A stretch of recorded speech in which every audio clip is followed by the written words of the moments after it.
What I'm about to tell you is beyond comprehension. It's the kind of thing that makes your blood run cold when you realize how deep this rabbit hole goes. Today, I'm talking about the real rulers of the world. BlackRock, Vanguard, and State Street, the big three asset managers who are puppet masters, pulling the strings of the entire global economy.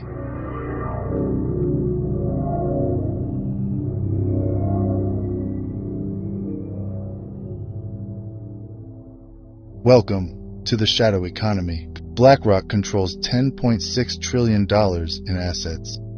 You heard me right, trillions. That's more than half the GDP of the entire United States, folks. This isn't just a big company. This is a super entity, a shadowy colossus, operating behind the scenes. And I'm telling you right now, it's not your money they're controlling, it's your lives. You might think, just investing money, right? It's not like they own it. Wrong. They don't need to own it to control it. This is financial warfare at its finest, people. They've perfected a technique called passive investing, a loophole that allows them to buy up shares in nearly every major company across the board. They hold pieces of everything: Amazon, Apple, Google, you name it. They have stock in 95% of Fortune 500 companies, and they claim they're just passive, just going along for the ride. BlackRock, Vanguard, and State Street are sitting on top of your pension funds, your 401ks, your insurance savings, the money you've been slaving away for your whole life.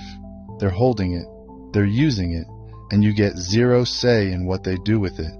It's like a pyramid scheme, but worse, because this time, the pyramid is the entire financial system. They use these index funds and ETFs to buy small stakes in every company, which might sound harmless, but here's the kicker. When you own 5% of a company and everyone else owns fractions of a percent, you're the biggest player at the table. And guess what? The votes, they get the votes. Your retirement savings are the bargaining chips for BlackRock's power plays. This isn't investing. This is universal ownership. They don't have a stake in the game. They own the entire casino. When you look at the big picture, it's clear. We're not dealing with a financial firm. We're dealing with an empire. BlackRock's strategy is to own a slice of everything so that they're always winning, no matter which companies rise or fall. It's a new kind of monopoly, a neo-monopoly that transcends traditional competition. Think about it. If they own pieces of all the major airlines, all the big tech companies, all the major banks, then they don't care which one wins because they profit either way. This isn't capitalism, folks. This is something far more sinister. It's like a financial octopus. Its tentacles wrapped around every sector, squeezing tighter and tighter. Why would they want control over every aspect of the economy? Because it's not about the money, folks. It's about the control. This is a move straight out of the globalist playbook. The same playbook used by the World Economic Forum. Larry Fink, the CEO of BlackRock, isn't just a finance guy. He's a globalist insider, rubbing elbows with Klaus Schwab, pushing for ESG scores, and advocating for stakeholder capitalism, which is just fancy talk for centralized control. And here's the kicker. These guys aren't accountable to anyone. They've created a closed-loop system where they own shares in each other. That's right. BlackRock's biggest investors are Vanguard and State Street, and vice versa. It's an endless money go-round, a self-reinforcing feedback loop of power and influence. It's the ultimate financial power grab, and the average American is completely clueless about it. We've established that BlackRock isn't just an asset manager. They're the puppet masters, quietly manipulating the strings of the global economy. Now, we're diving into their secret weapon, the revolving door between BlackRock and the U.S. government. This isn't some far-fetched conspiracy theory. This is documented fact, and the implications are terrifying. Let's break this down. BlackRock is so powerful that in 2008, during the financial crisis, the U.S. government didn't turn to a bank for help. They turned to BlackRock.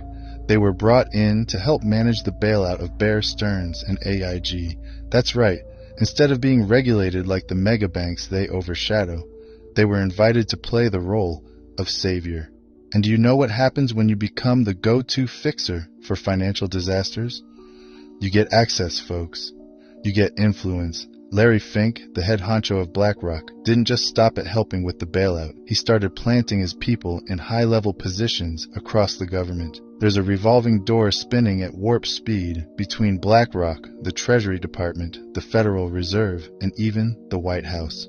Since 2004, at least 84 former government officials and central bankers have found a cushy landing at BlackRock. You think that's a coincidence? Let's talk about Larry Fink himself. He's not just the CEO of a big company. He's a globalist insider, a kingmaker. He sits on the board of the World Economic Forum, rubbing elbows with Klaus Schwab and the rest of the elites who are planning the Great Reset. You remember that, right? The Great Reset is about resetting the world's economy into a controlled system where they own everything and you own nothing. Fink tried to get himself appointed as Hillary Clinton's Treasury Secretary in 2016. He wasn't just vying for power. He was preparing to be the gatekeeper of American finance, and it gets worse. BlackRock has direct ties to the Federal Reserve, which, let's be honest, is neither federal nor a reserve. During the COVID-19 pandemic, the Fed turned to BlackRock again to help administer emergency lending programs. This means BlackRock was essentially printing money and deciding where it goes. Imagine that. The same company managing your pension fund is also deciding how much money gets pumped into the economy. This isn't free market capitalism, folks. This is financial fascism now. Here's the part that should really get your blood boiling. In 2008, after they played a central role in managing the bailout, Congress realized that these asset managers were too big to fail. They wanted to regulate them like banks because they control more money than any bank on earth. But what did BlackRock do? They doubled their lobbying spending and ran a super-targeted ad campaign in Washington, D.C., pushing back against any attempts to regulate them. And here's the kicker. BlackRock gets to self-certify their compliance with passive investment rules. That's right. They get to audit themselves. It's like giving a thief the keys to the bank and telling him to guard the vault. They submit letters every year declaring they're passive investors and don't need to be regulated like banks. It's a legal loophole, folks, and they're exploiting it to the max. It's financial anarchy, and they're the ones making the rules. But here's the thing. It's not just Washington, folks. BlackRock has global connections. They've got ties to central banks in Canada, Europe, and even the IMF. The IMF, by the way, is pushing for a central bank digital currency that would give governments control over every dollar you spend. And who do you think will help manage this new digital financial system? You guessed it. BlackRock. This is the global financial coup, the quiet takeover of the world's economic systems by a few mega corporations and their elite partners in government. And it's not just happening in America, it's happening worldwide. BlackRock isn't just a company, it's a globalist tool, a financial weapon being used to shape the future without your consent. BlackRock owns a piece of Amazon, Google, and Facebook, and these companies own the digital infrastructure we all rely on. They control what you see, what you hear, and how you interact online. It's the perfect storm for total control. And they've got their tentacles in everything: airlines, banks, tech companies, and even the food you eat. But what's the real cost of all this control? How does it impact you, the average American who's just trying to make ends meet? Let's dig into the Great Squeeze, a financial stranglehold that's bleeding us dry. The squeeze on wages and prices. You ever wonder why everything feels more expensive these days, yet your paycheck isn't stretching as far? It's not your imagination. This is by design, folks. BlackRock and their partners in the Big Three, Vanguard and State Street, have stakes in every major company you can think of, from your local grocery store to the tech giants that control your phone. They're all on the same payroll. Here's what's happening. These asset managers are pushing for maximum corporate profits at any cost, and that cost is passed directly onto you. They've got a direct incentive to squeeze workers and raise prices across the board because they control the entire supply chain. Look at the airlines. The Big Three own pieces of every major airline. You think they're interested in lowering ticket prices? No way. They make more money by keeping fares high and cutting costs, which means fewer staff, crammed flights, and higher prices for you. And it's not just airlines. Take a look at the big retail brands: Nike, Adidas, Under Armour. They're all part of BlackRock's portfolio. They don't care which brand wins because they own them all. Competition has become a theater of illusion, a fake battle where no matter who you choose, the profits end up in the same place. It's a neo-monopoly, a new form of monopoly where companies don't need to merge because they're already controlled by the same puppet masters.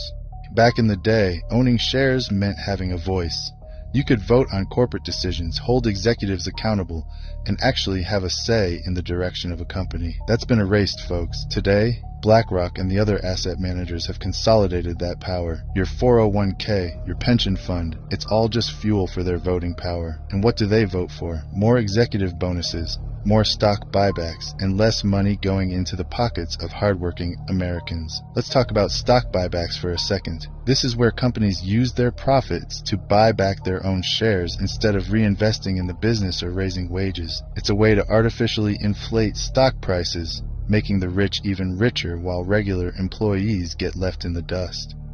And who's cheering this on from the sidelines? BlackRock, because higher stock prices mean higher management fees and bigger profits for them. This is a rigged game, folks, and the house always wins.